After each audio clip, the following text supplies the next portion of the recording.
Nephilim of the old world, mummified ancient aliens, secrets of the globe, pyramids of past, present, and future. All this and more tonight.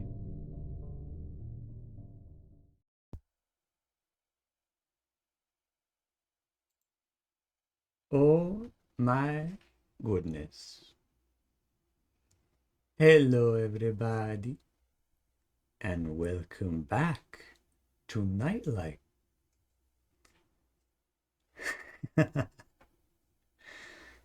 Oh my goodness.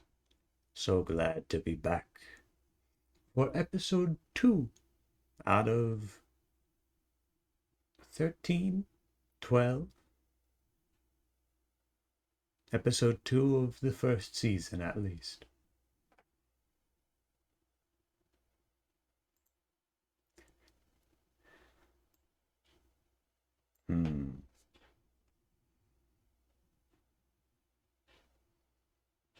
Well, we don't have many people here, but we'll get started anyway.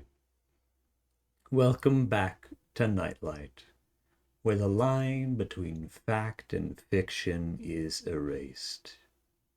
Today's episode is about the alien. Even all the way in the earliest days of history, humanity has never thought it was alone. Humans were always surrounded by both each other and the animals around them, as well as the rest of nature. The idea of being truly isolated is itself an alien idea to the social mind of a human being. Such hypothetical true isolation is a source of terror for humans due to the psychological and often physiological requirement for community. Then perhaps it is very simple to understand that as soon as the myriad stars in the night sky gleamed with the possibility of life, the idea of the extraterrestrial sentience, or aliens, as we will be referring to them, became very popular in the greater consciousness, the zeitgeist. I personally quite like the idea of the alien, as many who know me are aware. I directly empathize with the alien and how it might perceive humanity due to my very own alienation from many humans. Aliens have become another facet of what I call the peripheral world, with many stories of alien encounters and abductions proliferating amongst the people ever since the 1950s-ish, or arguably earlier. Some would argue that the stories from Ireland of fairies abducting children would also count as alien abductions, or that aliens have always been in contact with humanity, and in fact ancient Egyptian gods and other various religions were truly just perceiving some sort of alien event.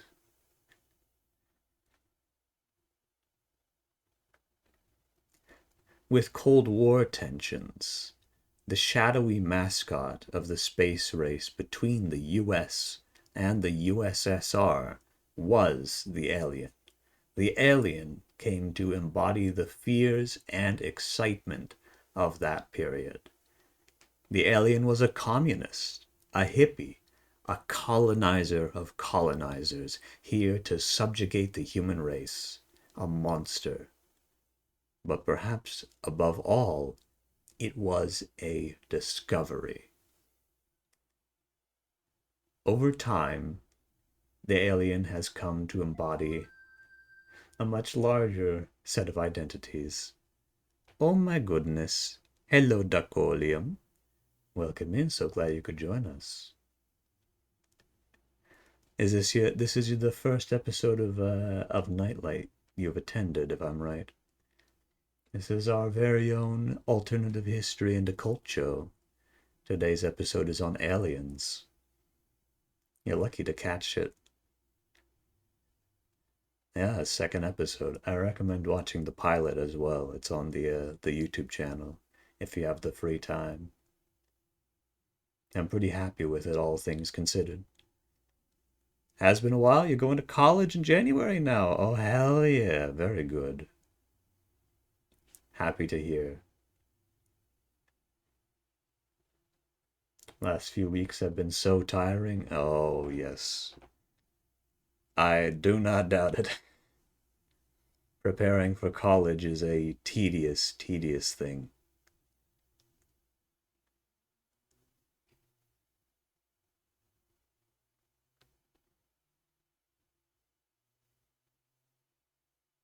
Exams are coming. Oh, yes, it's nearly the end of the year. Oh, I wish you luck. All the assignments you still gotta do too. Uh,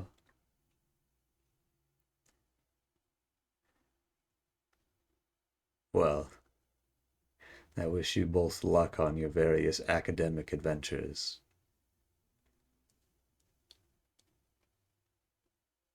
Uh, where was I? Oh, yes.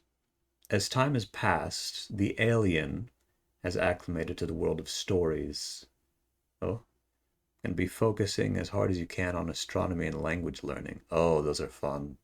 I remember my astronomy class very fondly. I even wrote a poem about it. That's for another day, perhaps. The alien is acclimated to the world of stories as another category of peripheral entity. And what I mean by peripheral entity is, well, I guess it's what exists in the periphery. The alien has become the same kind of entity as ghosts, robots, fairies, demons, angels, and even deities. As such, tonight we have 3 stories about 3 aliens: the Flatwoods Monster, the Allagash Abduction, and the Mirror Monster. So let's get into it. Let me turn on the TV. Ooh, spooky.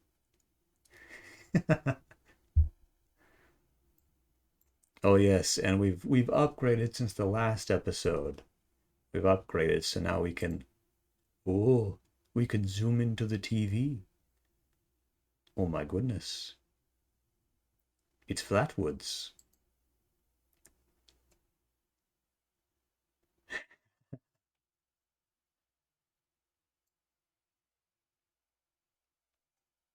Perhaps the most famous among these stories is the first one on our list, the Flatwoods Monster.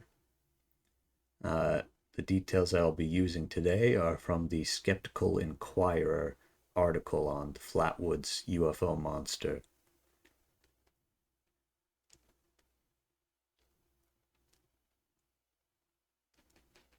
So, at about 7:15 p.m. 1952, a fiery streak was seen across the sky by some children.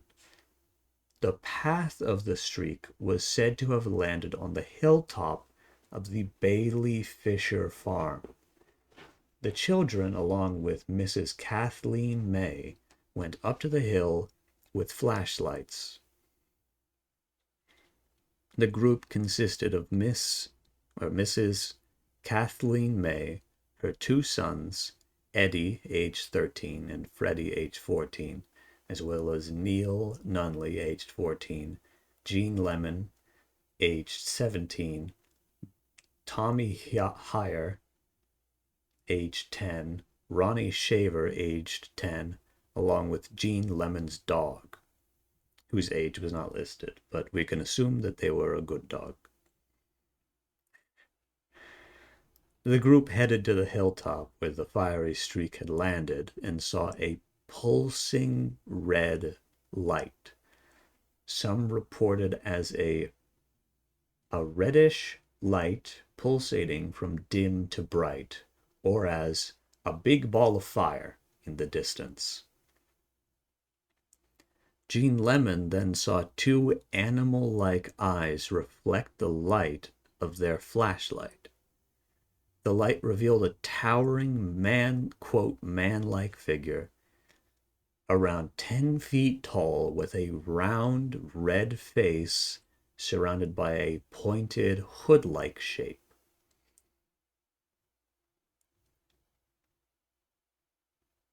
The body was dark and was either described as monochromatic or a shade of green. Mrs. Kathleen May reported drape-like folds. However, the strange figure was not observed for long, as it made a hissing sound and glided toward the group. Frightened, Gene Lemon dropped his flashlight, and the rest of the group ran. Afterward, a strange, pungent mist was found at the scene.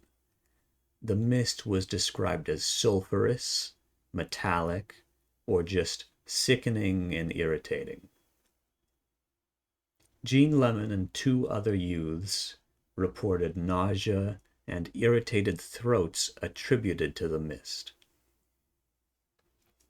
Some locals, along with the local sheriff and deputy, I just saw the screen turn black for a second. Sorry. Some locals, along with the local sheriff and deputy, visited these sites after these events, but did not smell, hear, or see anything unusual. One visitor, Ivan Sanderson, noticed a, quote, strange smell in the grass, but stated it was, quote, almost surely derived from a kind of grass that abounds in the area. The following day, skid marks were discovered by Lee Stewart Jr. from the Braxton Democrat news organization. These skid marks were found in a roadside field near the landing site. Well, quote, landing site. It's not entirely clear what happened, of course. Along with a, quote, odd gummy deposit. Others do report Stewart as a potentially unreliable witness who may have simply failed to identify regular residue possibly left by a farm tractor, as of course this was all discovered at a farm. In his 1953 article, so 1 year after the event, the journalist Gray Barker, following the event with the Flatwoods Monster, noted that numerous people in a 20-mile radius saw the illuminated objects in the sky at the same time as the children in the story, lending evidence that something was moving around in the sky that night.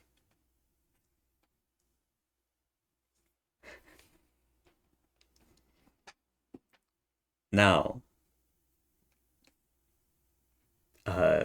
as per the format of Nightlight, now we have the story discussion. Honestly, I got through that faster than I expected. But now it's about, what was this? There's a popular theory that what was perceived as the Flatwoods Monster, well, the first thing is that it wouldn't be on this episode if people didn't think the Flatwoods Monster was an alien. From that lens, it's pretty easy to figure out what people believe happened. Something made that fiery streak across the sky. Sounds like a meteor hitting the Earth. And there was a fire. And from near that fire, this entity was sighted.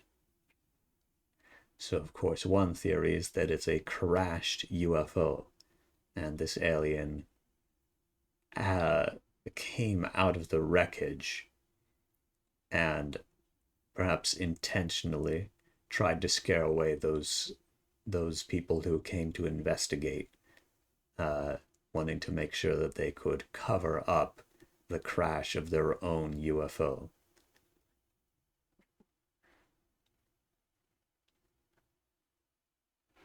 That's one theory. Others believe that what those children saw in the woods that night was nothing more than an owl.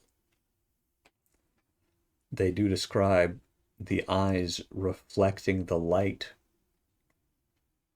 That is a common trait of lots of animals, especially nocturnal animals such as owls, which have a, I believe it's a special lens in their eye which causes that to happen.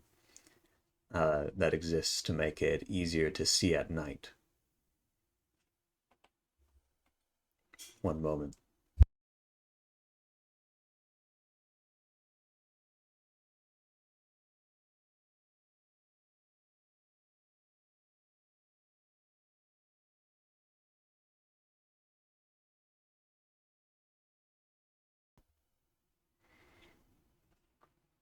So the theory essentially goes that Gene Lemon, and these other witnesses, simply saw an owl on a branch, and beneath the branch was a pile of something, maybe a rock or something like that. And in the dark, the rock looked like it was the body, and the owl looked like the head. The spade-like shape that's associated with it, the hood, is a little more unclear, as well as the drape-like folds described by Mrs. Kathleen May. Should be noted, Miss Kathleen May does not believe that this was an alien aircraft. She does believe that it was a crashed experimental military aircraft. That's her own perspective on whatever happened here. What other explanations could there be? Of course, this is a very strange thing to see.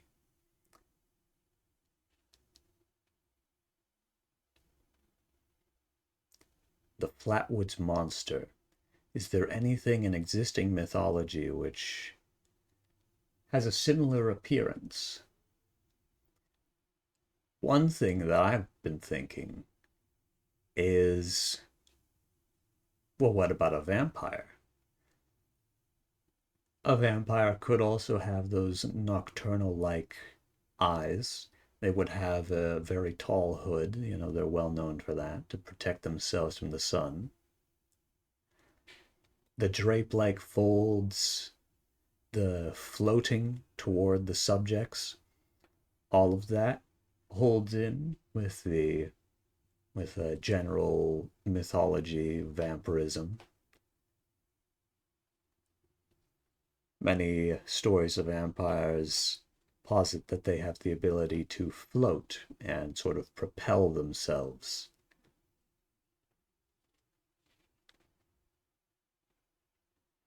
Another strange thing is the remarkable height of the subject in this particular story. 10 feet tall. Now, there are definitely some stories of vampires who are 10 feet tall.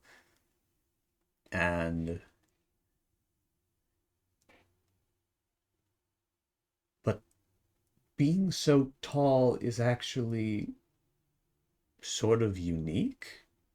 10 feet tall, that's rather tall. I know some people who are 5 feet tall, and I call them short, and I think it's funny. But this would be twice their height. Like two of them on top of each other's shoulders, two rapscallions on top of each other's shoulders, in a big coat, trying to buy a movie ticket.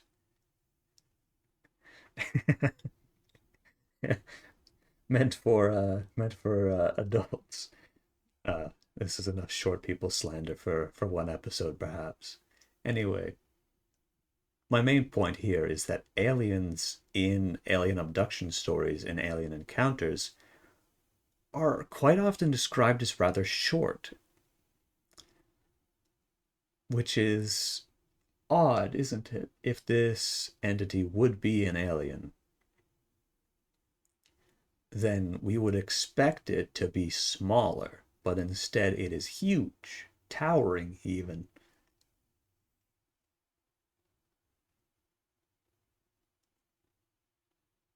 Of course, there are some blanket definitions that could also fit. We could say it's simply a different species of alien. And that's all we would have to say for that explanation.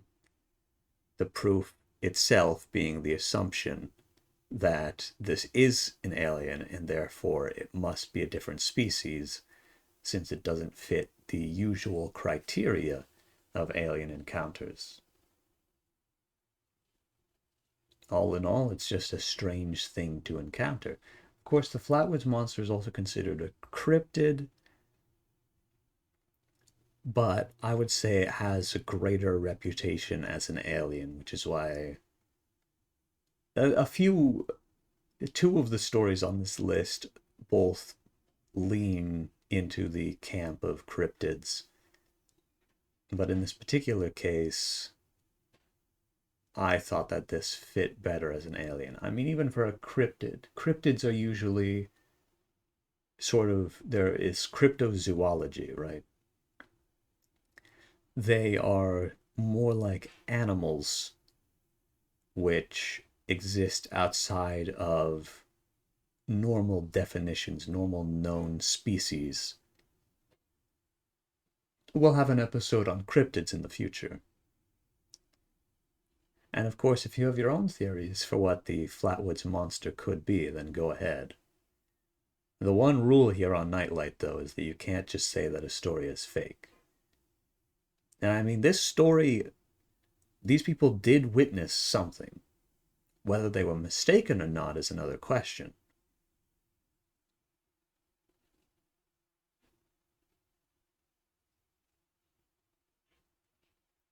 We could say the Flatwoods Monster is a demon, for in medieval manuscripts of demons, they are very rarely presented in the very attractive, alluring ways that they're often presented today in movies and shows. Instead, demons of the past were presented as monstrosities. There are some depictions of them in which they all have exceptionally strange appearances, and I would say this would fit. But again, there's just a lack of evidence, except for maybe the sulfurous residue reported after the event, as well as the large fire. Could it be that whatever this entity is, that it has an association with fire? Because that pulsing red light, which was also described as a big ball of fire, it seems pretty conclusive to me that what they perceived, which was near to this entity, as they were approaching it, was in fact a great fire. Possibly as the result of a meteor. That's definitely a great theory in this particular case, is that it is a meteor which crashed in that farm.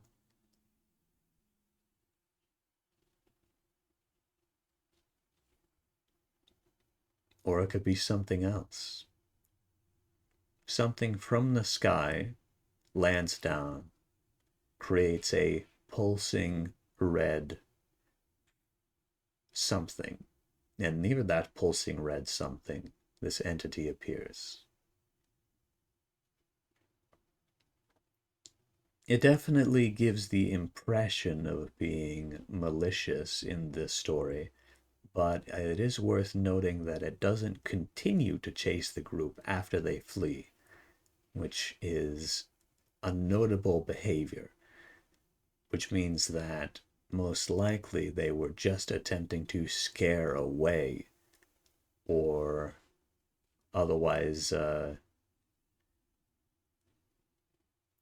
evade this group.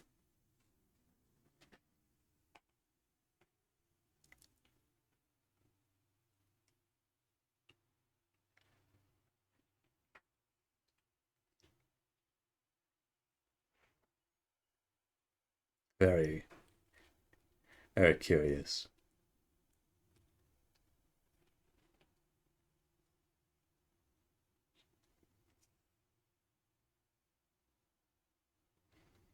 Do you all have any theories? How familiar are any of you with the Flatwoods Monster, actually? To my knowledge, it's a fairly well-known alien and cryptid, but it tends to be sort of, well, pun not intended, in the periphery. It tends to be forgotten somewhat.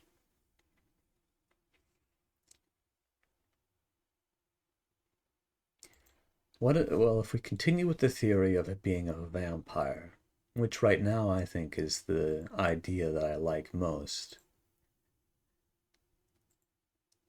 then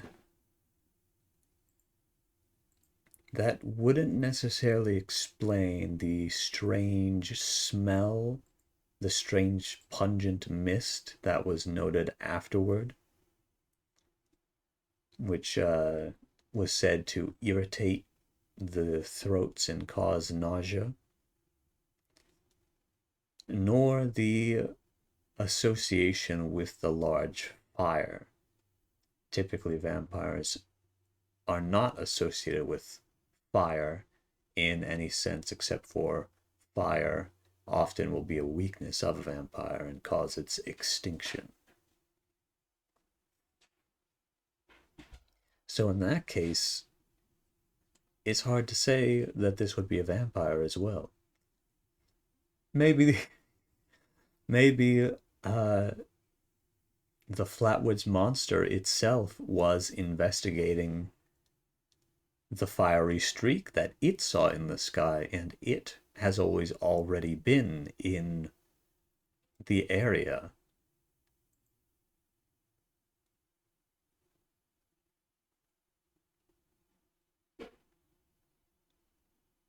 It's always been living near that farm where that strange thing crashed down. But even still, that doesn't offer a satisfying explanation for what it could be. It almost feels like it evades definition itself.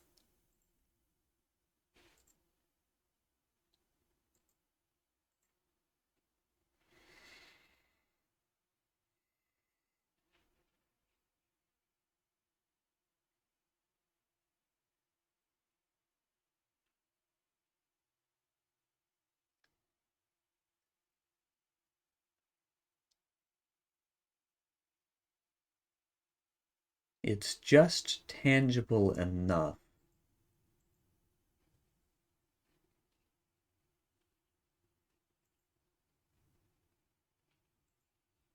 that it can't be something like a ghost or a fairy.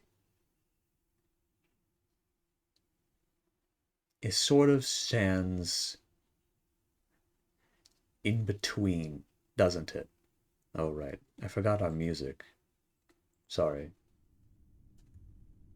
This should have been playing the whole time I was reading the story.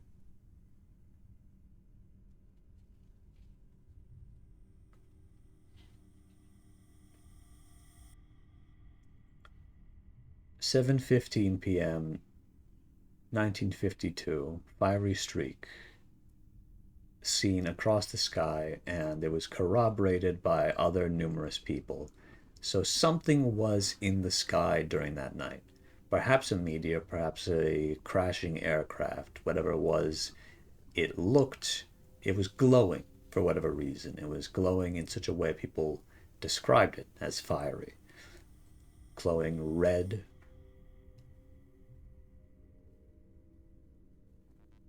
Something flying in the air glowing red. Now hold on a second. Doesn't that also fit the definition of a Mothman sighting? We're getting maybe we're getting ahead of ourselves, but wait, wait, wait. That fits a surprising amount, doesn't it? Mothman is often believed to be a harbinger of disasters, warning when something bad is going to happen. Mothman is described as having glowing red eyes flying through the sky.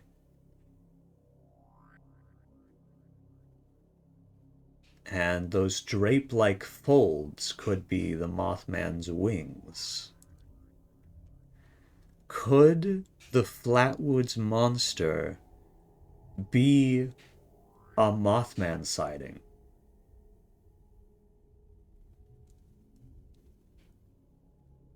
Ah. In this particular case, it's sort of, well, it's appearing as something has crashed down. Maybe in some way it's mourning something that has died because of the crash. If this was a crashed aircraft, maybe it was someone inside. Maybe it was being transported. Maybe it was being transported as part of a government operation or some other organization that had captured it. And after crashing, it escaped. And that's when it ran into the group, and seeing human beings, perhaps not really understanding that they were children who weren't as capable or aligned with the people who had originally captured it, it went into fight or flight and chose to fight and ran toward them, scaring them away.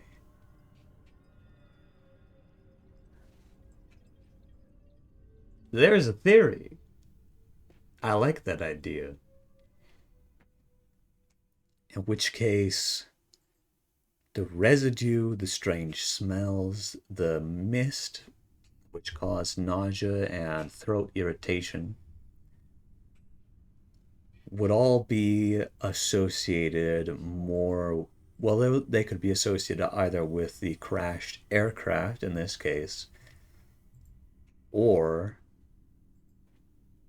with the Mothman sighting.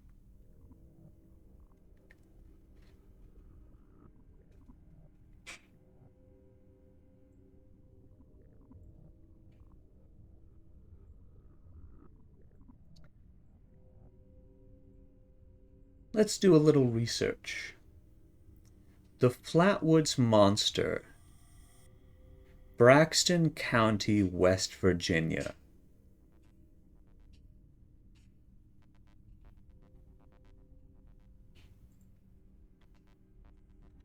And where's Point Pleasant?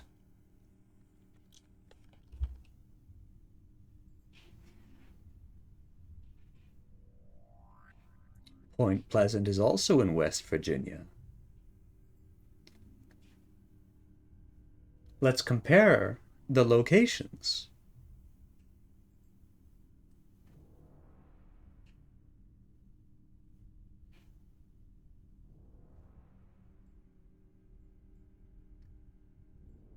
Let's see. I'm putting these into maps.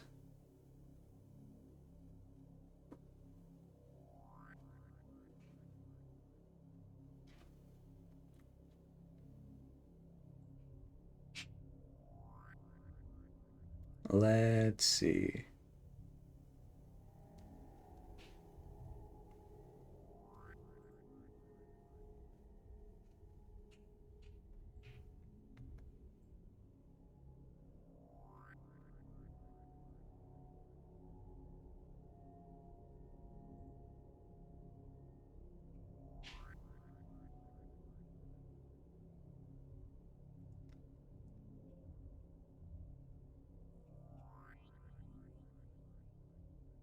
Let's see here. Flatwoods is pretty much right on the E on West Virginia on Google Maps.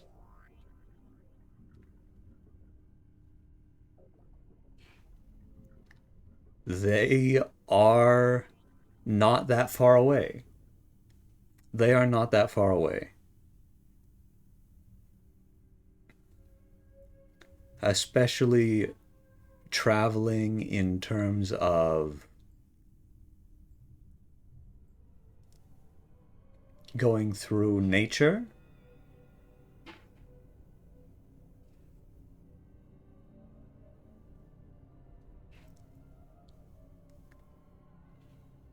What the? It turns out there's a town. There's a place called Gay, which is in between Point Pleasant and Flatwoods.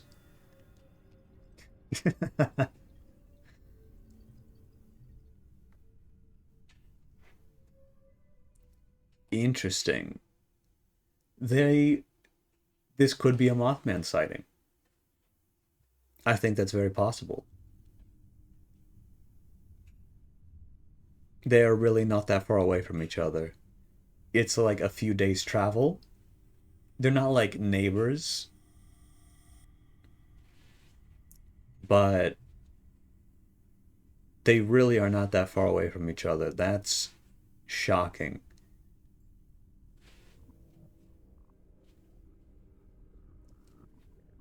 I wonder. No, I don't know how to do this on Google Maps. I was going to try and plot a course to see how far away the drive between both of them would be.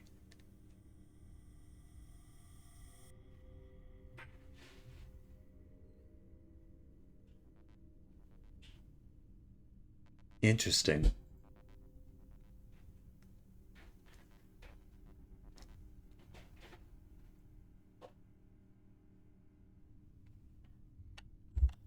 I'm going to take a screenshot of that.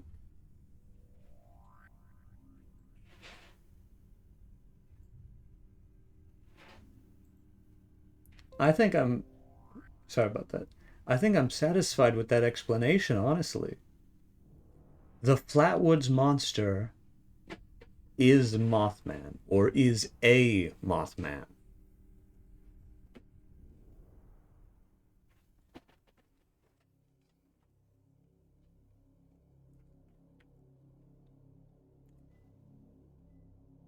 It all makes sense. The hood, the drapes,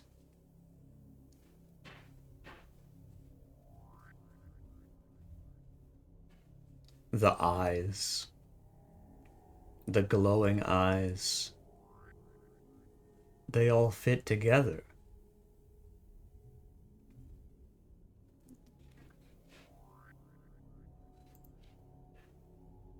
Okay. We're going to do a quick ad break, 2-minute ad, and we'll come back and we'll go into our next story. I'll see you out then.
We return. Pause that for now. As you can see up there, I did quickly check. Mothman was sighted in 1966. As we spoke about, the Flatwoods Monster was first sighted in 1952, which means there's a 14-year gap between both sightings of, I would say, remarkably similar entities.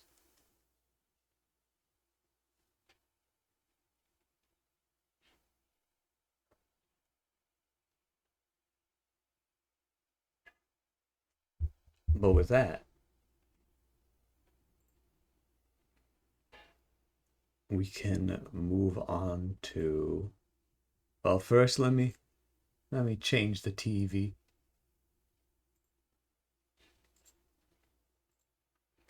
Let's see. Which channel was it on? No, I'm just plugging in the images for the Allagash abductions.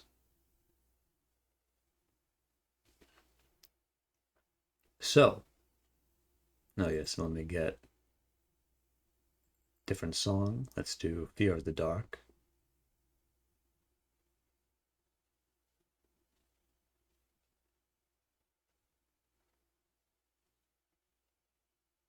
Come on. My computer's been very slow recently.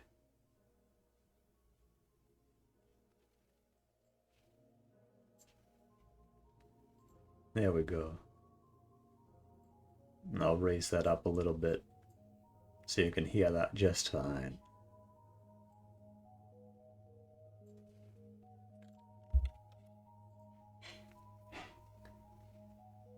Next up, we have the story of the Allagash abductions. In August of 1976, 4 men, brothers Jack and Jim Weiner, and their friends Chuck Rack and Charlie Foltz, went on a camping trip for 2 weeks in the Allagash Wilderness in Maine. On the second night, Jim noticed a strange, bright object in the sky that appeared for about 30 seconds and then vanished. 2 nights later, on August 20th, the men were fishing in a boat when the bright object appeared again. Chuck was the first to notice the object. The men noticed it was very bright, similar to the sun. Charlie tried to signal SOS to the object. Suddenly, the object shot out a bright light, which began following the men along the water. The men began to paddle back to shore, but the next thing they remembered was being on shore. So they were paddling back, but then right there, back to shore. And then the bright light vanishing. The men thought it was strange that the fire that they had set minutes before they went fishing had completely burnt out, suggesting that they had been gone for several hours. The men felt very fatigued and went to bed.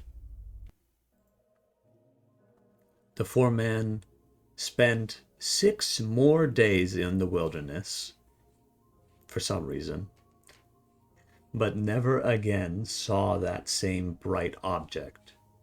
The men told their family and friends about the strange sightings, but nobody believed them.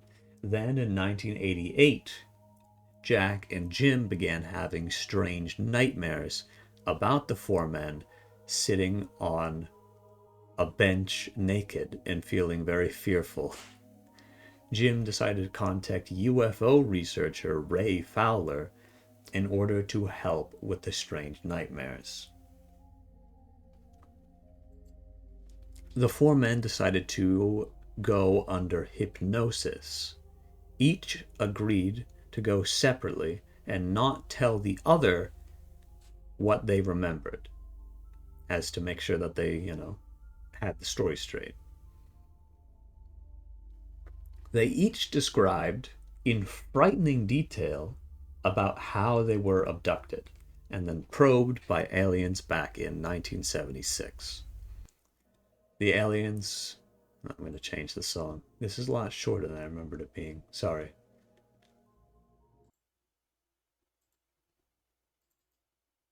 We'll go with the one, Prizionic Fairy Tale. The aliens apparently took samples of the men's skin and body fluids. Oh, that's a little too loud for me. Turn that down just a bit. There we go.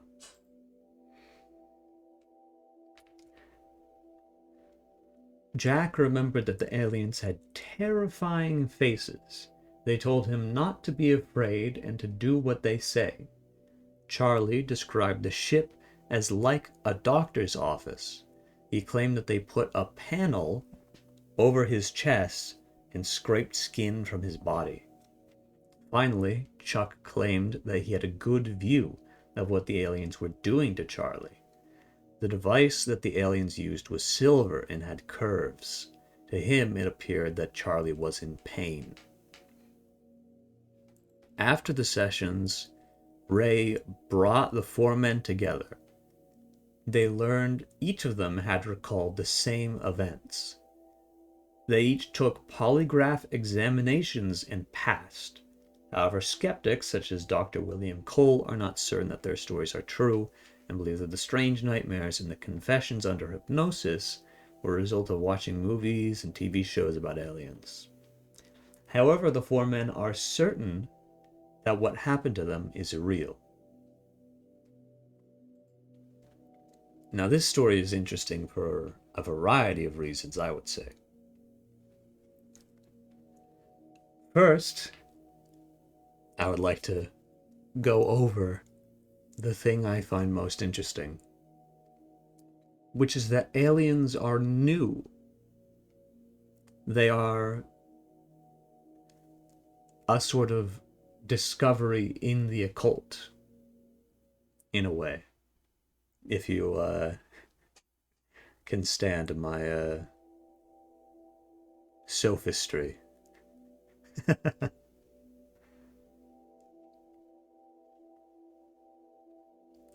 But, this Dr. William Cole, who is skeptical of these stories, talks about how he believes that the visions that they had were the results of watching movies and TV shows. Because throughout most of history, stories of little gray characters with big heads is very rare. It doesn't really happen. There's a lot of descriptions of a lot of strange things in mythologies around the world. But the modern conception of an alien, that originally comes from some very early alien abduction stories and then of movies and TV shows, originally first based on the stories about alien abductions, or alien experiences, as some would prefer to call them.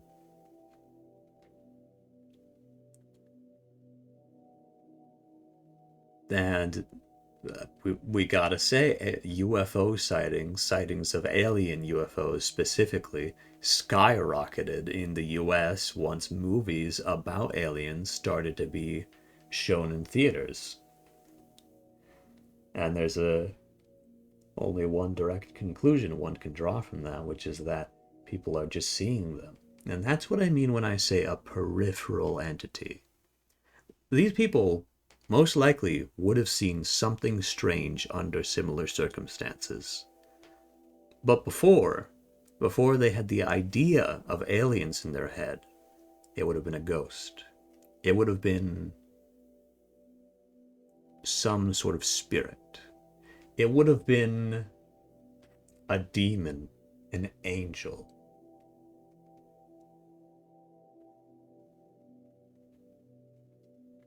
Or something else. They would have some word to describe it. They would have to.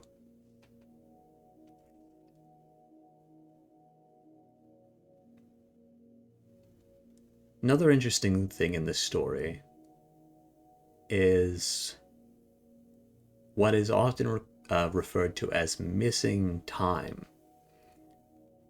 We remember these four men were rowing back to shore, and they had a fire which was lit. And then, while they were rowing, suddenly they were on the shore. They don't remember rowing back to the shore. They don't remember the rest of the journey. And it's fair enough to expect that they might forget about that. But the fire having completely burnt out is strange. Maybe something put it out that they neglected to mention. But the fire was totally out, as if they had been gone for, they say in this article, it says several hours. I've seen fires, they can go out in much shorter periods of time, depending on several factors, such as the wood you're using, but granted on where they were, I don't think that'd be much of an issue. The main point is that they had a period of time in which they seemed to lack memory, lack complete awareness of whatever was happening.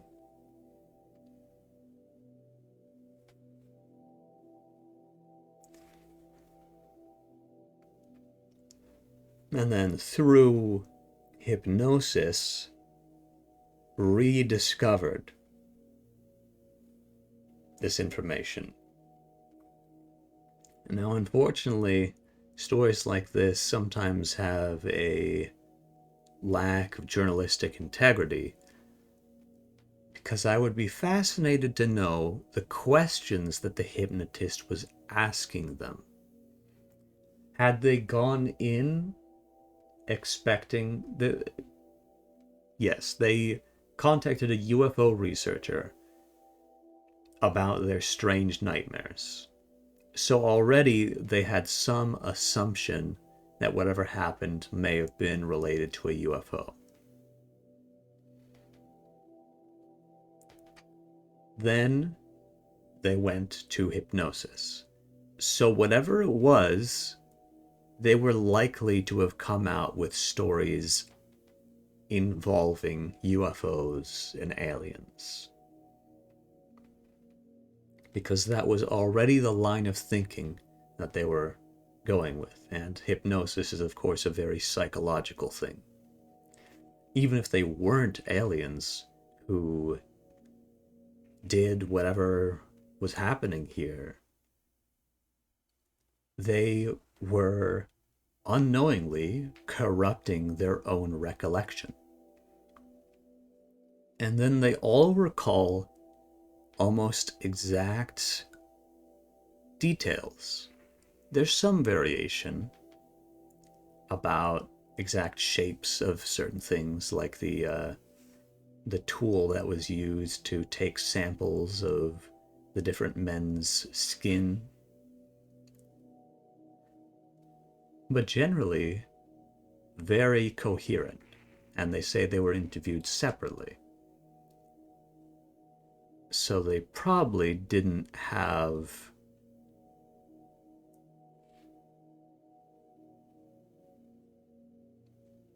corruption, narrative corruption from hearing what the others were saying. That can definitely help to form false memories.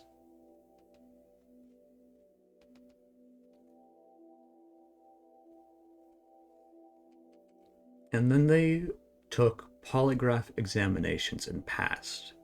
Polygraph tests themselves are, of course, dubious.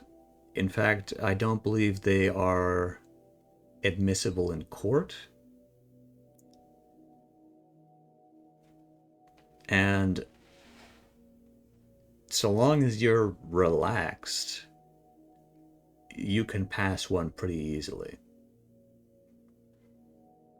Still, the fact all four of them passed is notable.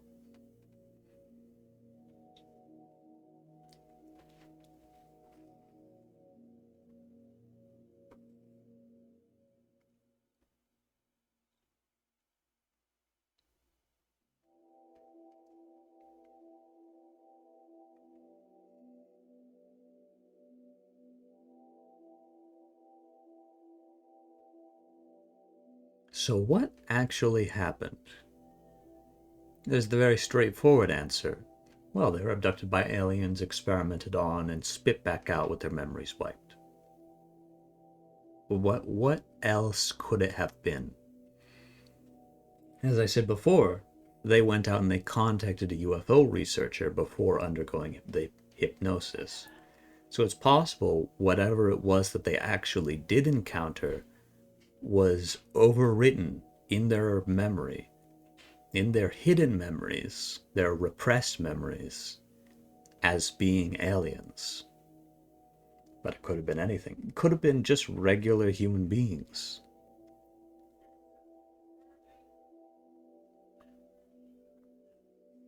Perhaps through some other hypnotic suggestion, they had their memories suppressed by humans.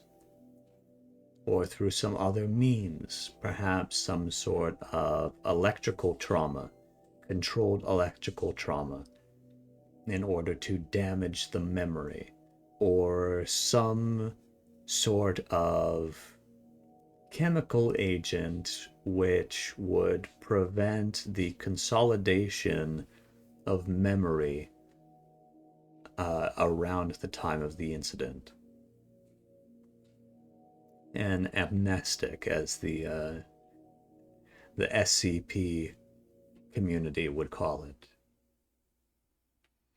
Perhaps they perceived something which they couldn't remember, and so they discarded the memories associated with it.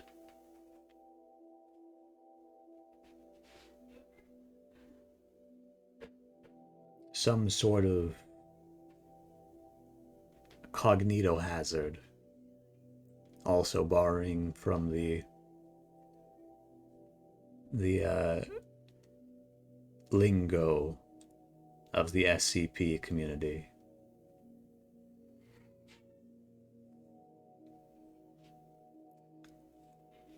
It's a very mysterious story.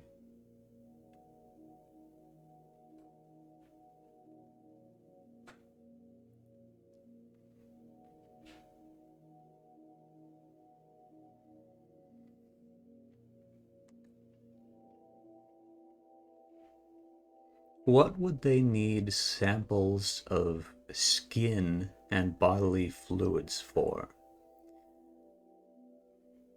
The first thing I think about is genetic information. They don't specify which bodily fluids. I'm going to guess most of them.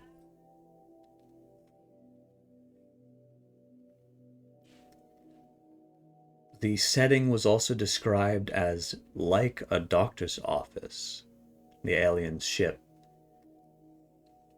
which I feel lends more credence to the idea that perhaps these weren't aliens at all, but some other human or near human group which was conducting these experiments of what they saw as easy targets isolated out in the wilderness.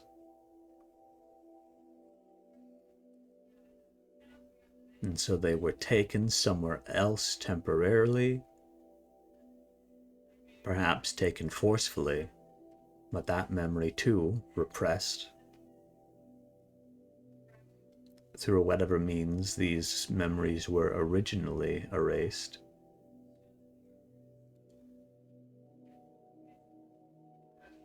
brought somewhere, experimented on with strange devices.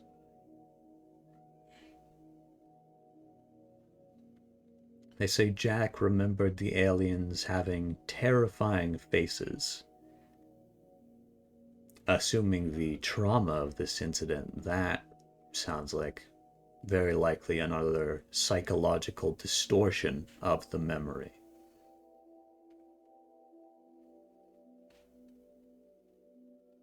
These aliens also seem to have an understanding of the English language, as they told the boys not to be afraid and to do what they say.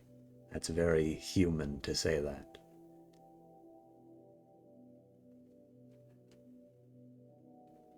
A panel over Charlie's chest and skin scraped from the body. A panel. I do wish they'd describe it in a bit more detail. But some sort of frame, perhaps some other thing to help with the analysis of whatever they were analyzing.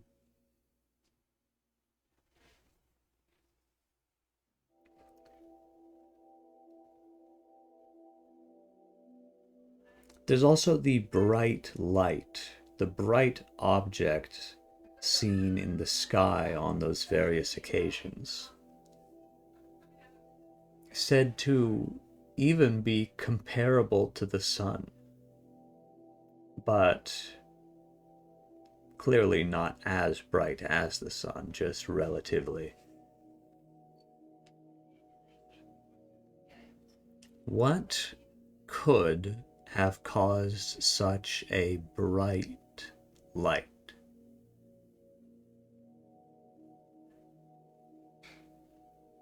Of course, we could also say a meteor, but the light appears numerous times and sounds much brighter than a meteor.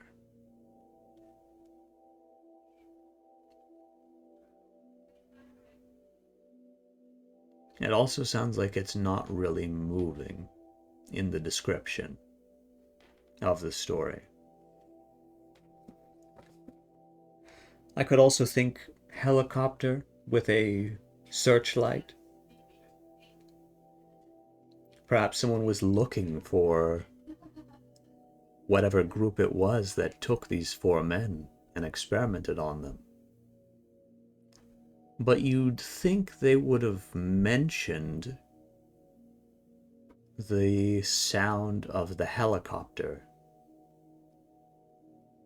Perhaps in their damaged memory, that information was also lost.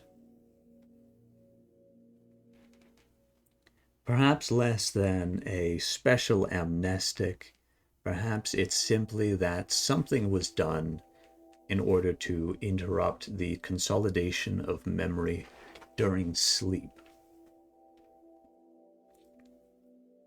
To a rather dramatic degree, flushing out the memories, ready to be stored for long time use, essentially.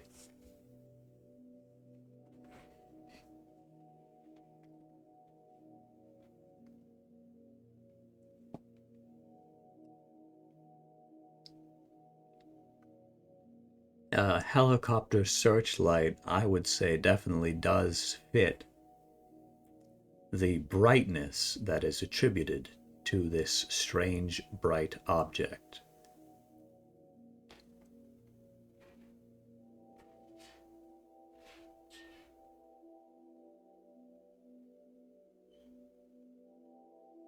There's another detail that bothers me.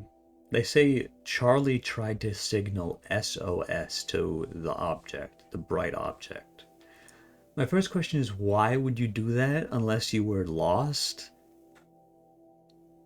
Like, that's a pretty serious thing to signal.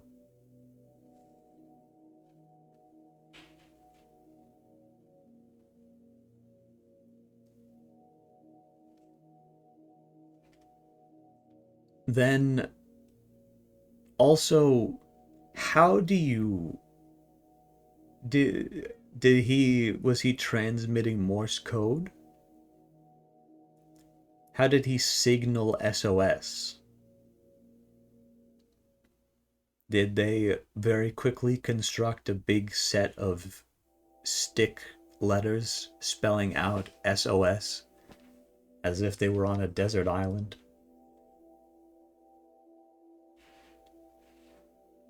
Even 4 strong men couldn't do it that quickly.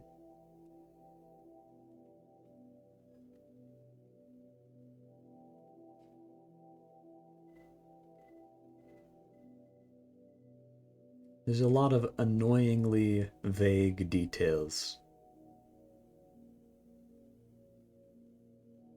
But what could this be?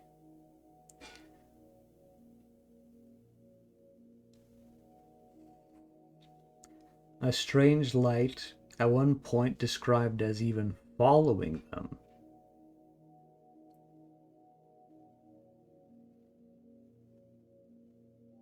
Following them along the water after they signaled the SOS, however they did that.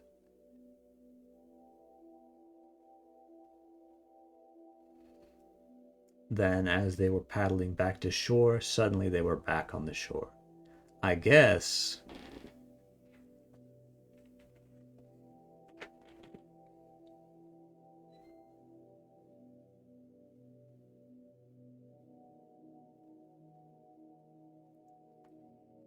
lots of questions. I'm kind of feeling like, with the helicopter hypothesis we have here, this would have to mean during the missing time, the helicopter left. It didn't land even after Charlie supposedly signaled SOS, however he was supposed to have meant to do that. Maybe there is a way of signaling SOS with just your arms or something that I'm unaware of.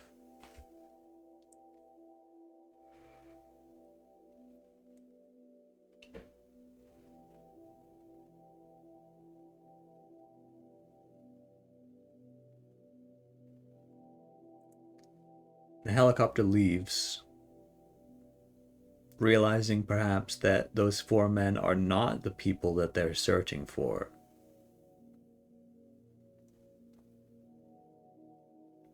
And then the people that they are searching for take advantage of that opportunity and abduct these 4 men through some means, bring them to a setting which is similar to a doctor's office, and gather various samples from them.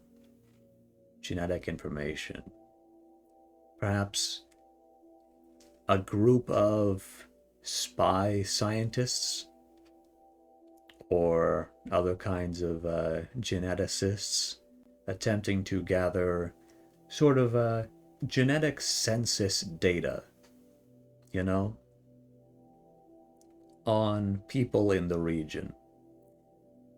Gain some information on the genes that they have in order to perhaps create a virus which specifically targets the right individuals and ignores those with other genetic markers in order to have those creating the virus be immune to it and have others be weak to it. And as such, turn themselves into perfect assassins, perhaps, who, against anyone who does not have the same genetic markers as themselves, can be a silent transmitter for that disease. An interesting idea.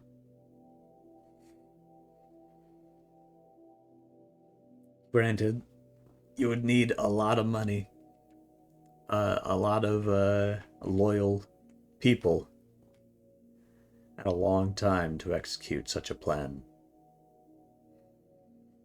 This is also 1976, in which case I believe such technology is a few decades away.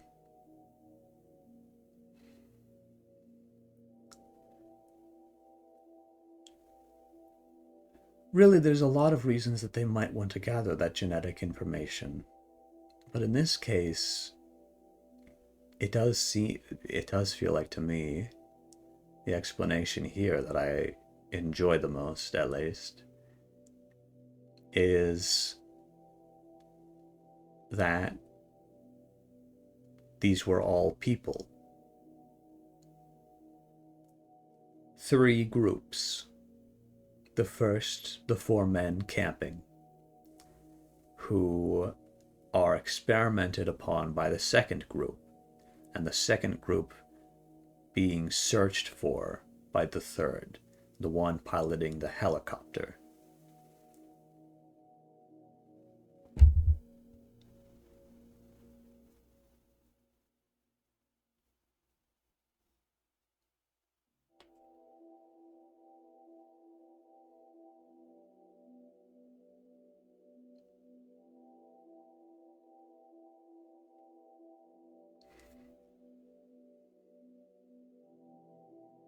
Does anyone else have any other theories?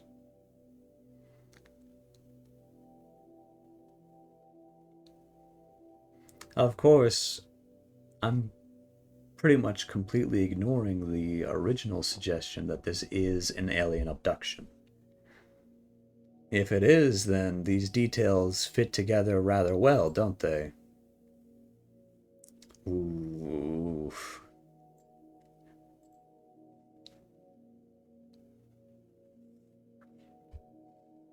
The bright light is the abduction ray of the UFO, and it starts following the men on the water because it's about to abduct them and bring them into a spaceship, which for some reason is similar to a doctor's office, at which point the aliens experiment on these 4 men,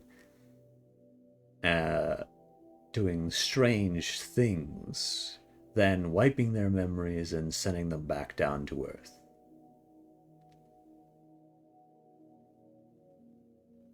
That's the story as it tells it itself.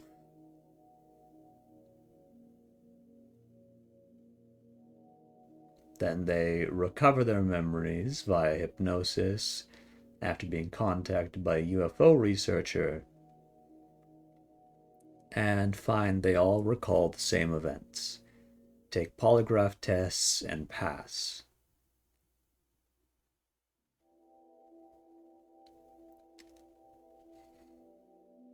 And hip hip hooray, the existence of aliens has been completely confirmed without doubt, because they passed the polygraph test, of course.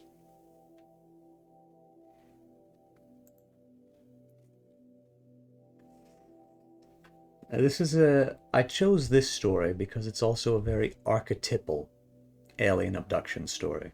I wanted to make sure I had at least one of those.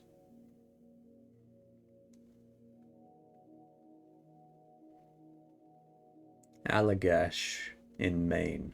Maine, of course, is also a popular setting for Stephen King's various novels. I know.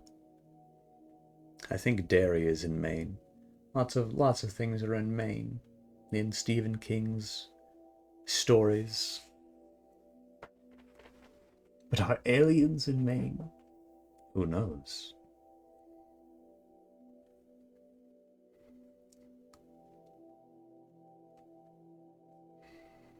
The thing that bothers me about this story, though, is that it almost does feel like they are actively seeking out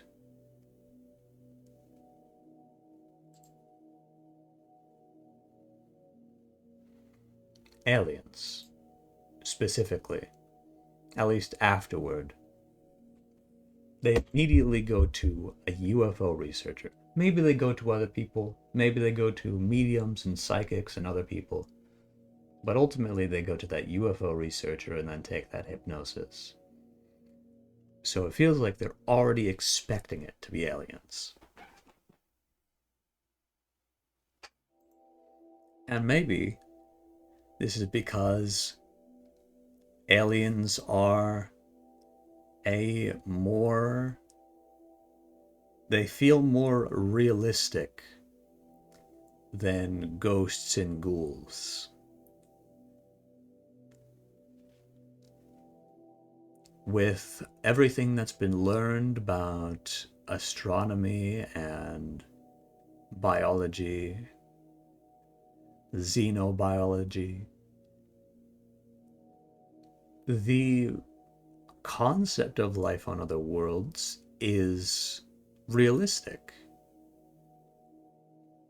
And many a science fiction author and science enthusiast has talked about how aliens are likely much more technologically advanced than us. And then you have the quote, which I hate more than anything else. That's an exaggeration. There's lots that I hate more than this quote, but I really don't like this quote. It's definitely up there. Any sufficiently advanced technology is indistinguishable from magic. Thus, following that quote, these people who see something inexplicable, unexplainable, something magical, assume it is the act of advanced technology.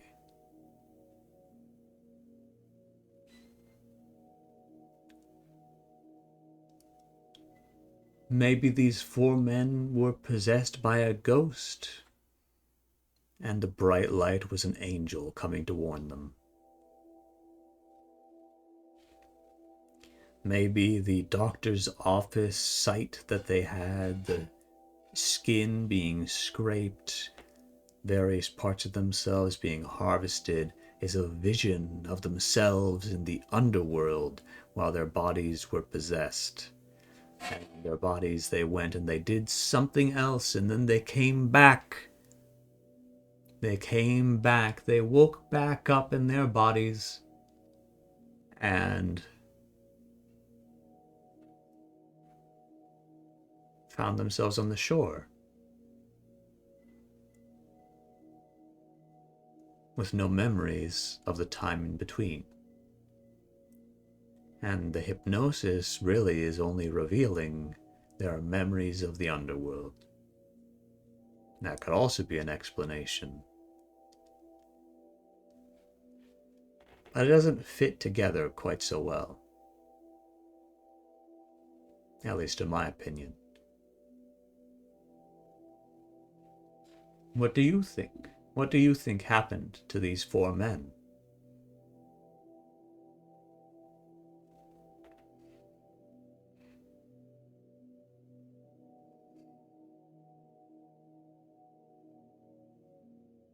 Maybe they did make it all up, but they still did pass completely 4 times polygraph examinations. That's hard to do. Not impossible, though.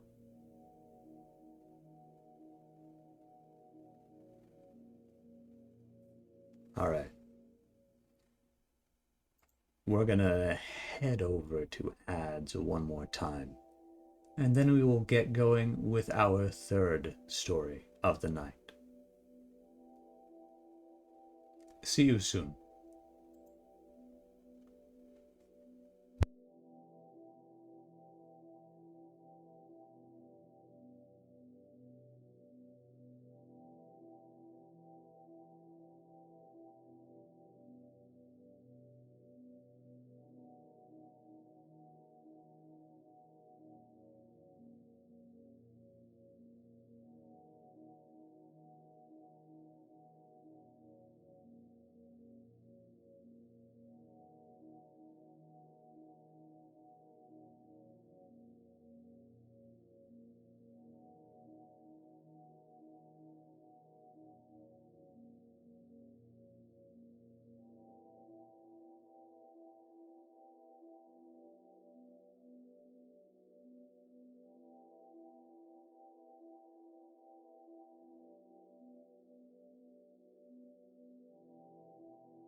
Well, welcome back. Short little ad break, and we return.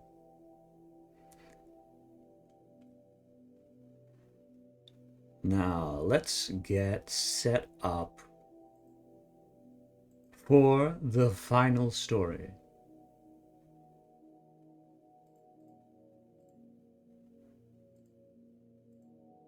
Change channels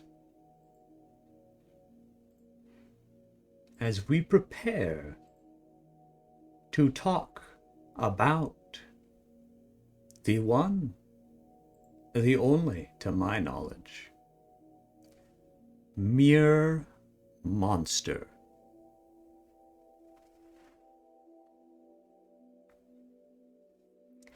In Muir Woods National Monument, Marin County, California, at reportedly around 9 p.m.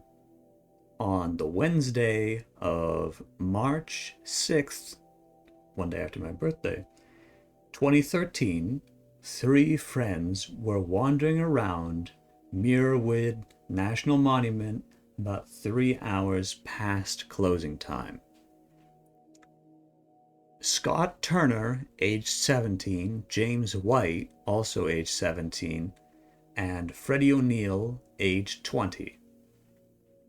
The three boys were hiking through Muir Woods with their backpacks, searching for a location off trail to illegally camp within the redwood forest. The 3 had opted to use their flashlights as sparingly as possible, instead relying on the light shining between the trees from the waning crescent moon. Not a lot of light. As to not accidentally reveal themselves to park rangers.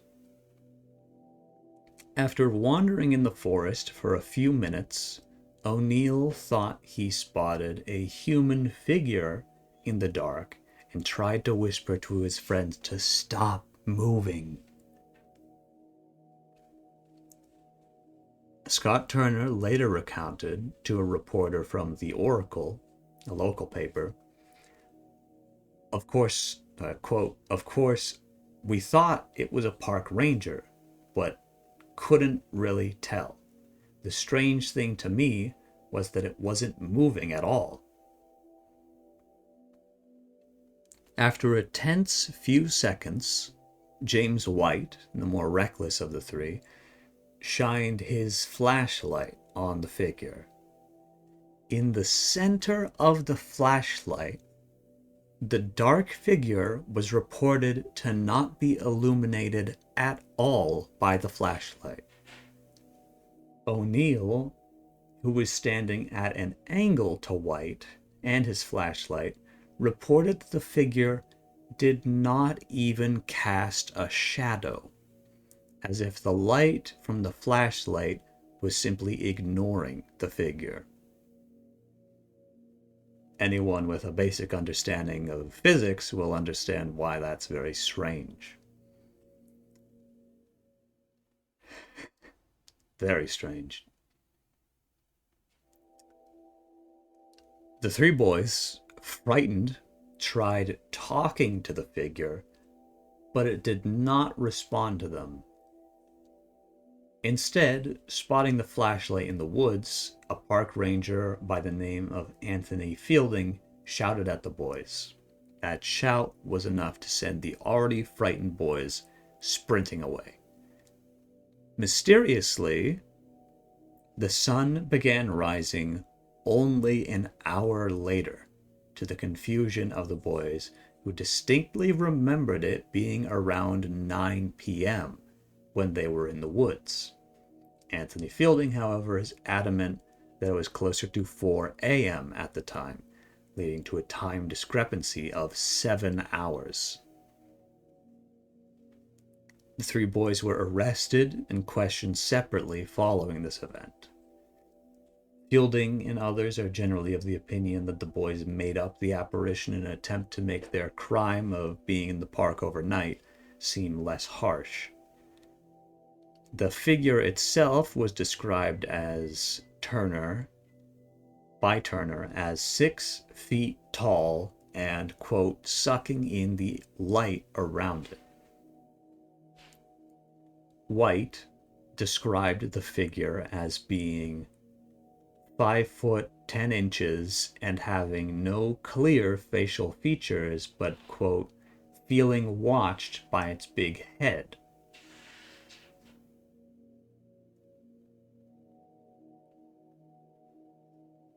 O'Neill described the figure as 6'5" and having long, slender fingers, which were the only part of it that was moving. The park ranger Fielding did not report any sighting of the figure, but did corroborate that the 3 boys were shining a flashlight unmovingly at a specific point, and could hear them whispering or saying something, but couldn't make out the exact words.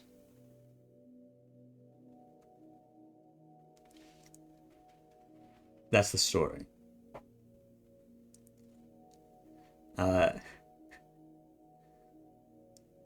I initially, like with the Flatwoods Monster, I had doubts about including this story of the Muir Monster, as it also feels more like a local cryptid than an alien encounter.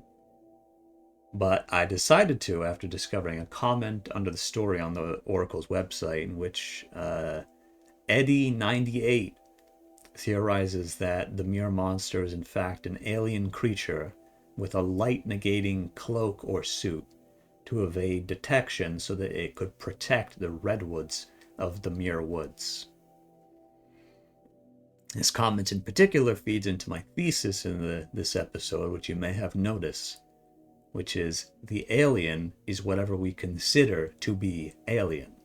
Mothman is still considered a cryptid, but has also been called a demon, an angel, and an alien. So is Bigfoot. I'm sure even the fabled Tsuchinoko from the Japanese yokai. The Muir Monster might not have any evidence of it abducting anyone, but is still another peripheral entity, just like the Flatwoods Monster and the, quote, aliens of Allagash abductions. The Allagash abductions, rather.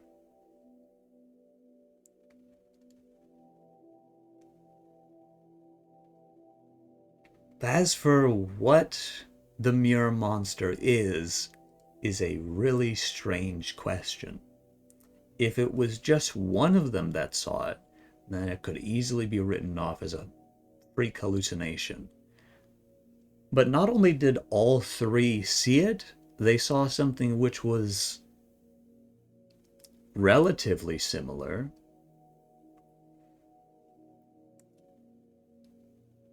It says that they were questioned separately, but they all described relatively the same figure, noticing different details about it. And they claimed that they were only in the forest at around 9 p.m., but only an hour after seeing the creature, the monster, the sun was rising, which would be closer to 5 a.m. or, 5 a.m. for this time of year.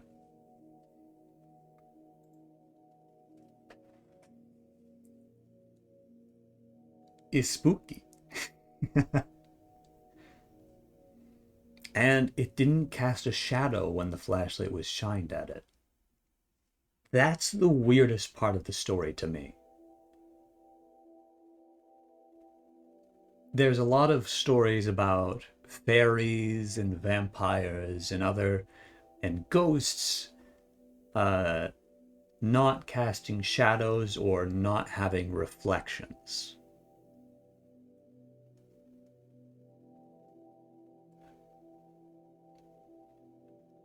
But what is the Mirror Monster then? Is it a fairy? Is it a ghost? Maybe it is a ghost.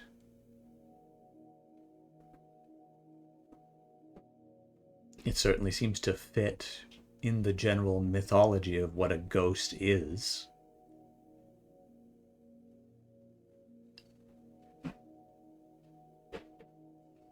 Except for maybe the long spindly fingers and the, quote, large head. If I turn off our TV here and I zoom in, we have a little sketch of the Mirror Monster. And you can see it has like a big bulbous head. It has these eye-like holes in it, but those aren't described in the story, which I find odd. And then they clearly went very heavy on the pencil in order to try and express how dark it was.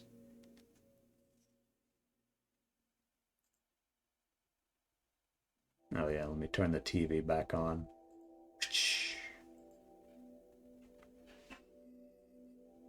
I ought to get better sound effects for all of this stuff.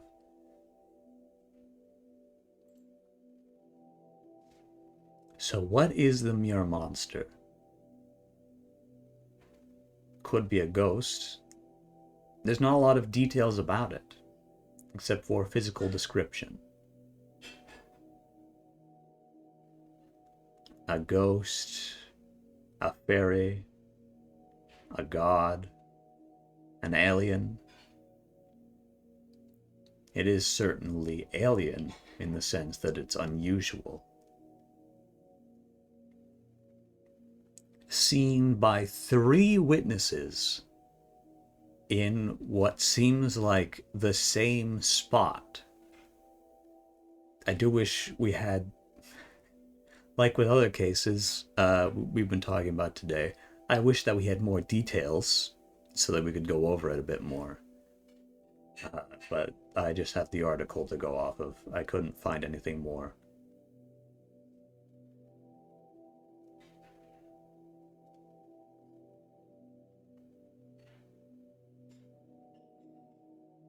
And the time discrepancy. That's something it has in common with the Allagash abduction story. Is, admittedly in this case, a much longer period of time that was reportedly lost. 7 hours.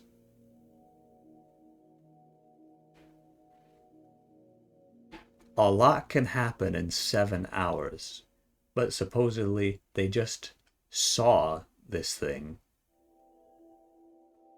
It almost sounds like from what Anthony Fielding saw, because he mentioned that they were pointing the flashlight towards something and all looking in the same direction and not moving the flashlight. It sounds like they completely froze when they witnessed the Mirror Monster. And they had been standing in that exact spot looking at it for 7 hours. A period of time so long, but that they themselves were completely unaware of. Like they were hypnotized by it. Absolutely enthralled by it. Something about it was so powerful that they couldn't look away.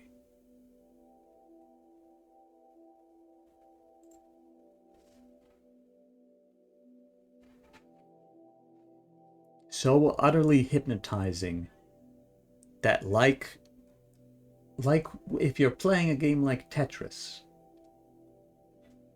you get completely zoned in. Everything else stops mattering, and then you look at the clock and hours have passed. But even then, it seems deeper than that. Complete and utter focus. I wonder if they were hungry afterward. They don't report that in the story, but I wonder, were their biological processing?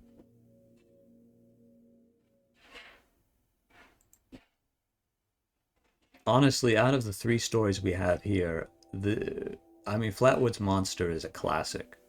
It's a very interesting story. But this might be my favorite one that we have tonight. And again, it's another thing where, like, it's hard to define what this is. I think it's pretty fair to say that this isn't another Mothman. It's not even in West Virginia. Nowhere near Point Pleasant. It's in Marin County.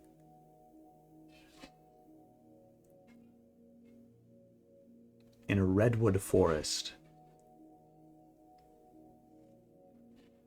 There's, of course, Eddie 98's theory that it's an alien creature which came to Earth in order to protect the redwoods. Redwood trees, of course, during American colonialization, faced, just like everything else native to America, extreme exploitation. In particular, well, some of the largest and oldest trees in America were cut down for lumber. Some trees old enough that they could have been present during the crucifixion, during the rise and fall of Rome, callously cut down, and their sundering, their fall, heralded as a great achievement by the people of the day.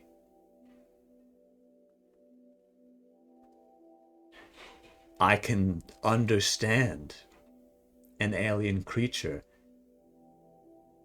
seeing that injustice being done to the redwoods, to these ancient things of living history,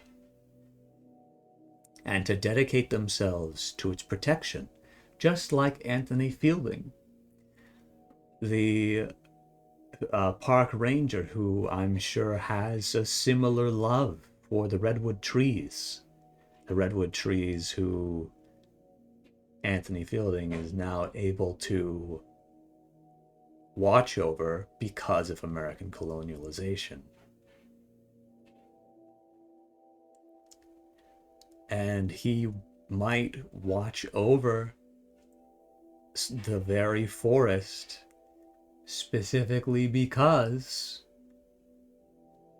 he wants to prevent people from camping in the woods, from lighting a fire that might burn some of the redwood.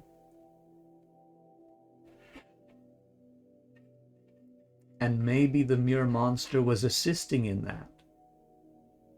An ally to the park rangers, an ally to the redwoods.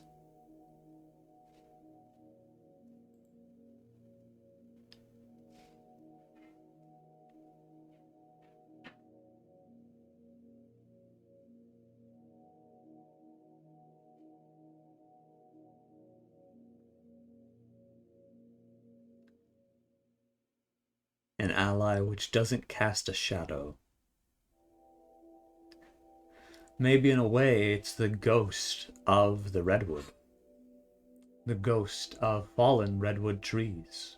Their fury. That's very animistic of me. Animistic? It's very in line with animism. The concept that all things have a spirit inhabiting them. For me to say that. Perhaps an environmentalist, through some occult ritual, bound themselves to the protection of the natural world, and appeared there, robbed these people who may have lit that fire and camped out in those woods, robbed them of the time, which they would have been able to do so, just so that Anthony Fielding could find them in the act.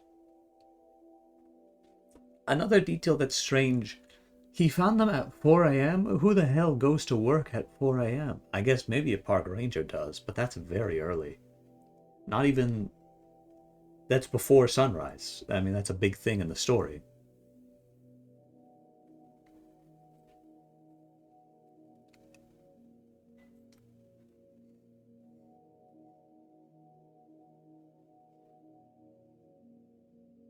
Oh, we're dropping frames.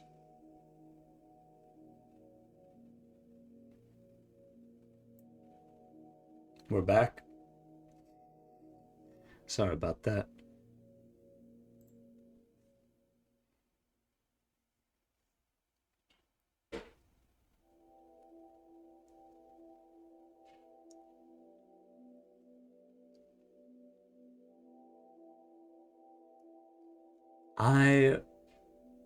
I think I like the theory. I think I best like the theory that the mirror monster, whatever it was, a guardian, an alien, a ghost, a demon, an angel, hypnotized these three people. Maybe it had some effect of obscuring itself completely. And that's why it didn't cast a shadow.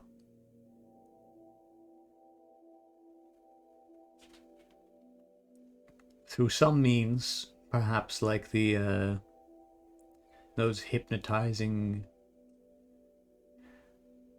octopuses, or cephalopods to be more specific. I don't think they're technically octopi. Through some means similar to that, maybe. Through some means of enthrallment, captured the minds of these three boys and held them throughout the night, holding them close, frozen, unmoving, just like how they describe it. Losing hours, 7 hours of time, as they are locked in a sort of staring contest with this entity. Then the park ranger finds them, says something, screams, points a flashlight at them. They're snapped out of it, and they start running. And then the sun rises, and then they get caught.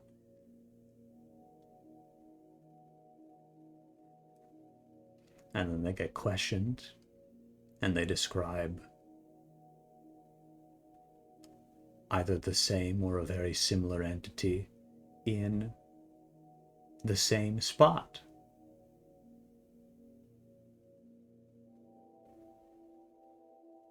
What happened on that night? We can wonder. Also a Wednesday night, just like tonight.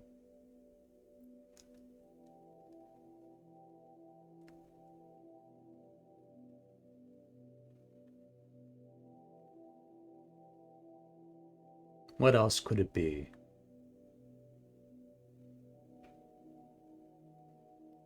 Somewhat, I don't buy the story of it being an environmentalist, ghost, or something of the like. Hello, Mamma Mia 551. How are you? It is also worth noting that we are not a sir, but we welcome you regardless.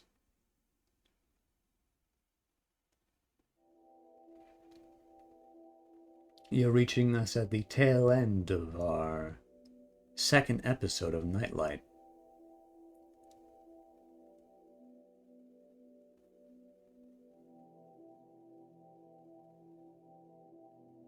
Doing alright, sorry if you guessed wrong. He's all good. Yes, we are. We go by they, them. We're the fascinating and non-binary deity you see before you now. Talking about the Mirror Monster. I do have a fancy voice, you're absolutely right.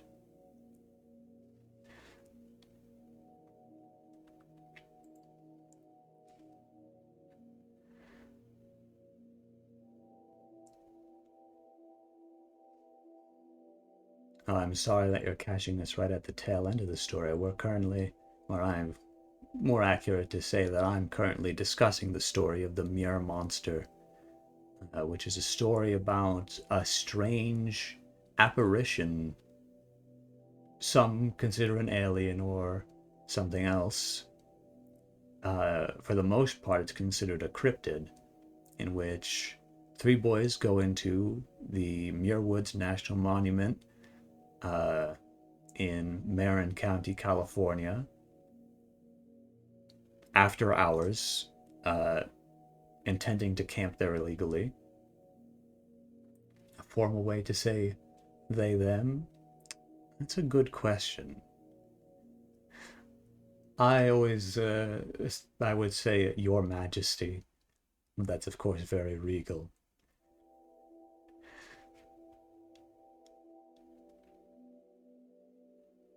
There is Mix, is the, well, no, that's for Mr., Mrs., and Mix. But for Sir and Lady? Well, I prefer Lady to Sir, but I don't know what the non-binary version of it would be. That's an interesting question.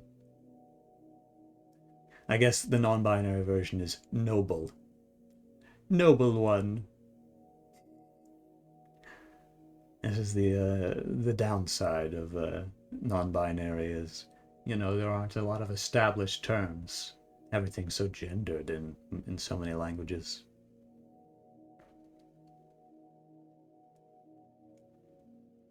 Yes, and that's what I shall call you, Your Majesty. Very good, very good.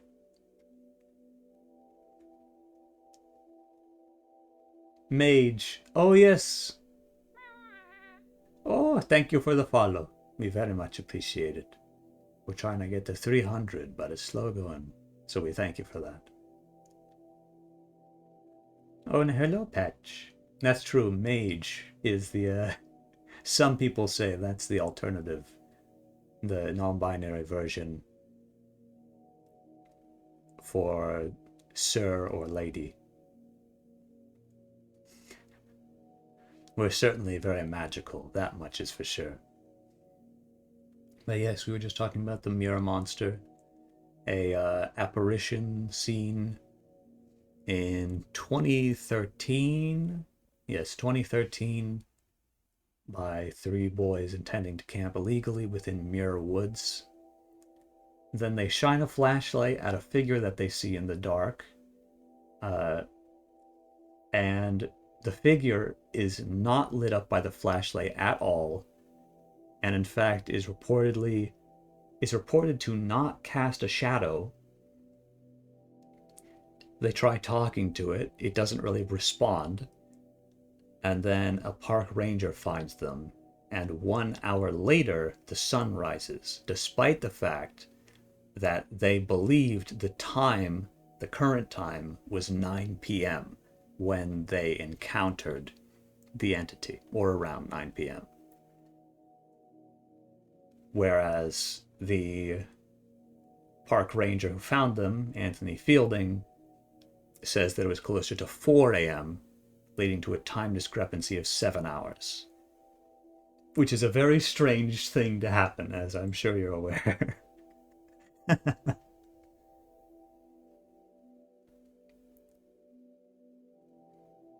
Right now, I'm working with the theory And we're trying to, think of explanations for the story. But the one rule here on Nightlight is that you can't say it's just not true, somebody made it up, no need to talk about it. Now, the explanations, no matter how extravagant, should be made. So what is the Muir monster?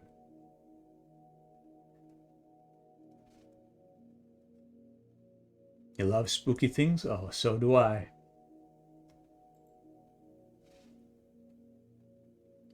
My theory is the lost, or this is what I'm imagining, right? They go into Muir Woods. They walk, they encounter the entity. They shine their flashlight at it. And they're frozen.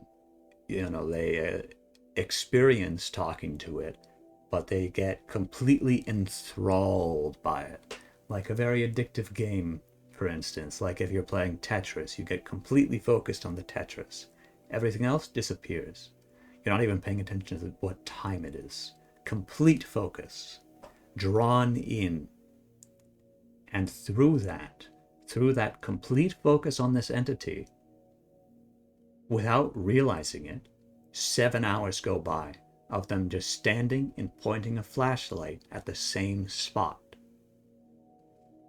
Then, whenever the park ranger finds them, the park ranger does not see the entity, but the three boys all report the same entity in the same spot, and they were questioned separately.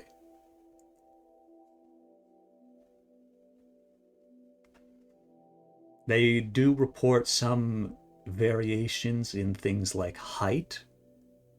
Let's see. Turner describes it as 6 feet tall. White describes it as 5'10", and O'Neill describes it as 6'5", and having long, slender fingers.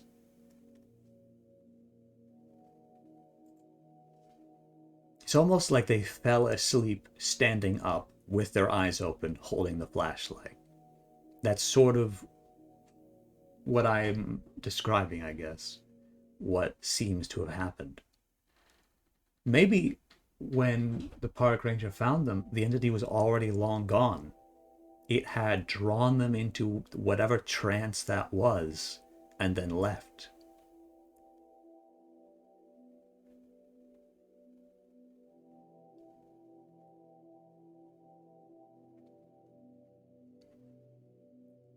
On the page for the article from the Oracle, a commenter theorizes that the Muir monster is an alien with a light negating cloak, which is why the light didn't affect it at all. I'd still expect it to cast a shadow, though, which it reportedly does not do. At least that's what one of the witnesses say. I really wish we had more information available, because we don't get the testimony of the third witness as to whether or not it cast a shadow. The first one, James White, was looking directly at the entity, so would not have been able to see whether it had a shadow behind it. But then it was O'Neill who saw the shadow.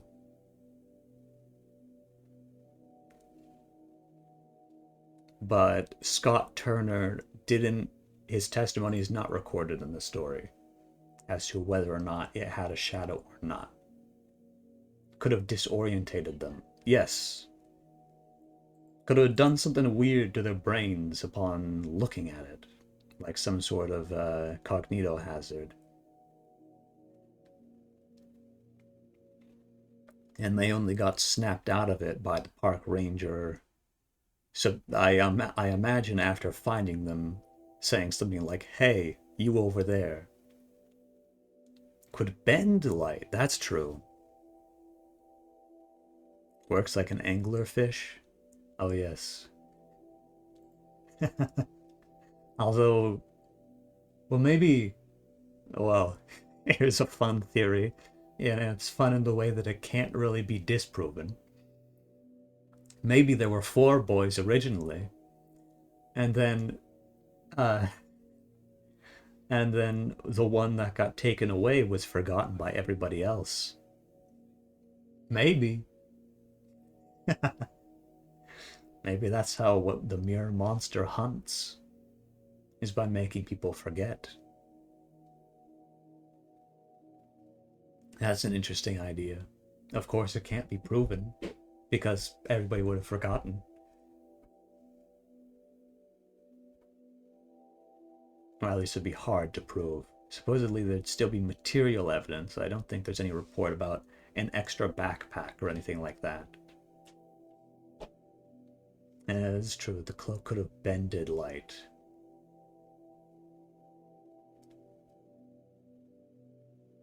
That'd be so fucked, but I love that. Exactly. You get it. You get it. Genuinely terrifying idea of someone being erased from existence and memory. Any mentions of sound while they were staring at the entity? Nothing was written down in the article, as far as I'm aware. O'Neill spots human figure in the dark. They weren't using their flashlights originally. They were just going off the little bit of light from the waning crescent moon in order to find their way around. But then they spot a figure in the dark, and then they turn on their flashlight. It doesn't... No sounds are reported from it, but also it supposedly wasn't moving.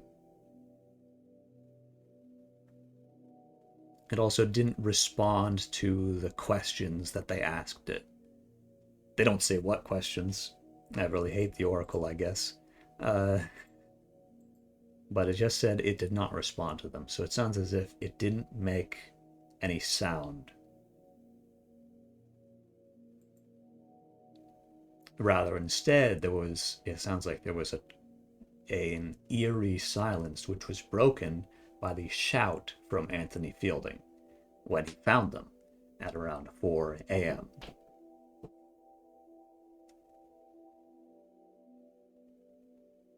That's a good question, though. Maybe there were sounds, but it's also the forest late at night. There's lots of sounds that were probably happening. Out there saying, "Who goes there?" Yes. Holding up my oil lantern in the graveyard. Who goes there? Minutes away from getting fucking capped by a ghost.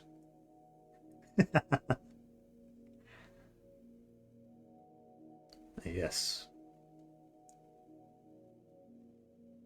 Imagine it just repeats your voice back to you in the same tone.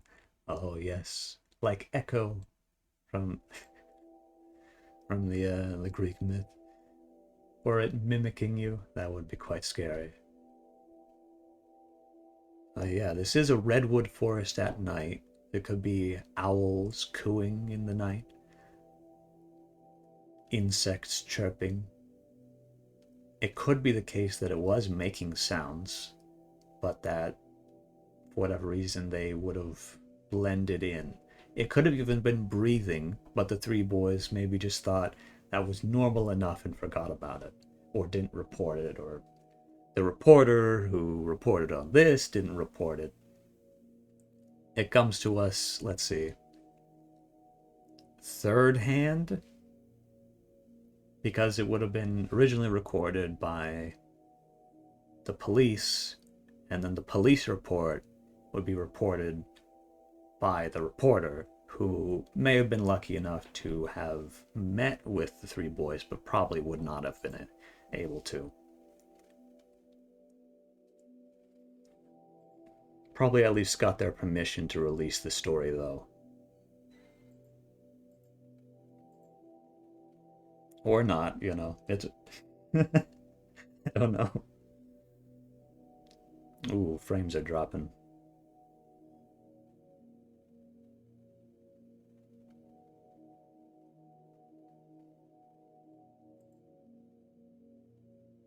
But this is, yeah, thesis of the episode is Eddie 98, who thought it was an alien creature using a light negating cloak, proves the thesis, somewhat at least, that anything can be an alien so long as it's alien enough. Mothman is a cryptid, a demon, an angel, and an alien, depending on who you ask. So is Bigfoot, perhaps even the fabled Tsuchinoko. The mirror monster doesn't see... There's no evidence of it abducting anyone. Maybe it did, and we just forgot about them. Maybe it doesn't even need to overwrite existence. Maybe it just overwrote memory, and it took the person along with their belongings somewhere else, into some cave or up into the tops of the redwood trees, where it had some sort of nest, maybe inside a redwood in the... Like how some trees have, you know, those sort of caves. Caves? You know what I mean. They have those little pockets where squirrels and the like hang out. On a redwood, maybe one of those is big enough that the mirror monster could make its own little nest in there. And maybe if you went up there, you'd find a backpack and a pair of clothes. And a name tag that nobody remembers. Trying to figure out why they just zoned out, but the best thing you can think of is primal fear, like seeing a predator. Yes, this is the thing, is there is that primal fear, and that focus, that fight or flight, that can distort a person's memory of time to a significant degree. But 7 hours is a very long time for that to be. Just stuck like that, neither of them moving, or at least one of them. It could be that after they were hypnotized by this entity that it left, and that's why the park ranger didn't see it. And then they were only snapped out of it after being shouted at which point they probably flitted their flashlight toward the noise that they just heard, seeing somebody coming toward them, and then running.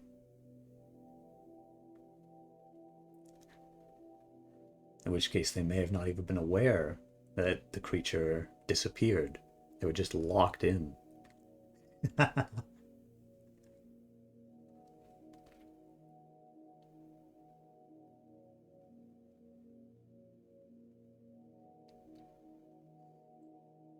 As for what it could be,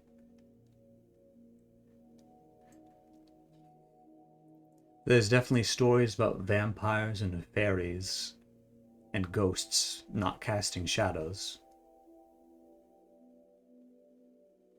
Yeah, if you get flashed by a bright light, the image just stays in your eyes. There's a lot of things about that, about, you know, the brain's shortcuts, creating easy illusions. Looking at something, focusing on it for long enough, you see it when you look away. Your eyes, your brain, your occipital lobe becomes just exhausted. It's used to it. It's bored of perceiving the information. So it just copies and pastes it like a good programmer. Seeing what works. What works is what you've been looking at, and just copying and pasting that over and over and over. Kind of like that trick of evading CCTV, where you just take video that the CCTV has already recorded and then play it back repeatedly. You know, the same empty hallway, so that you can get into the bank or whatever.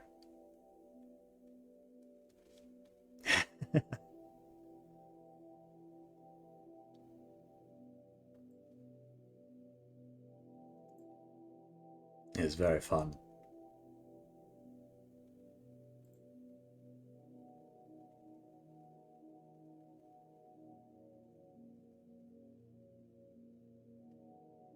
Oof, bitrate. It keeps dipping down. I'm sorry if that's causing disruptions.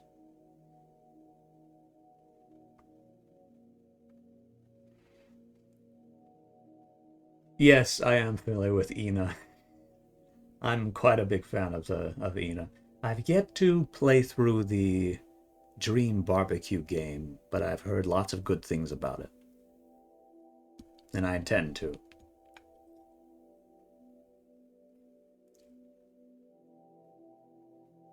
But yes,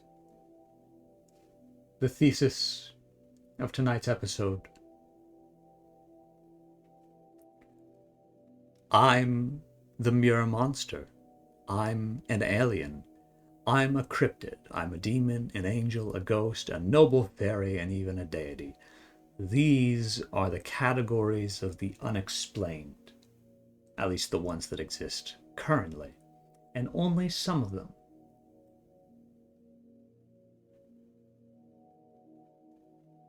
The law of the strange to the human mind is that everything must be sorted into the correct bins.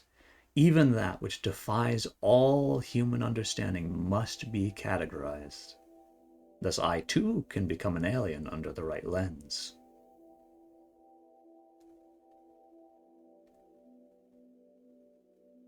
Thank you, thank you. Unlike the traditional idea of an alien, though, I have no plans to abduct any of you. Not right now, anyway. Instead, I hope to keep you captive in a different way. To keep you tuned in, hypnotized, for 7 hours maybe, at the whims of the stories we'll tell next time.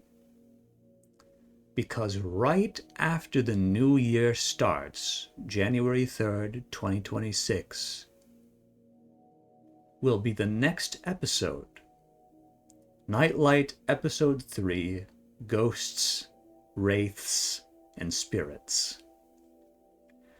Or, more succinctly, the episode on ghost stories.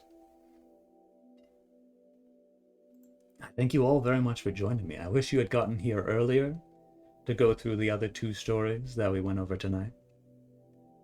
But I hope you enjoyed. I hope I'll see you again around.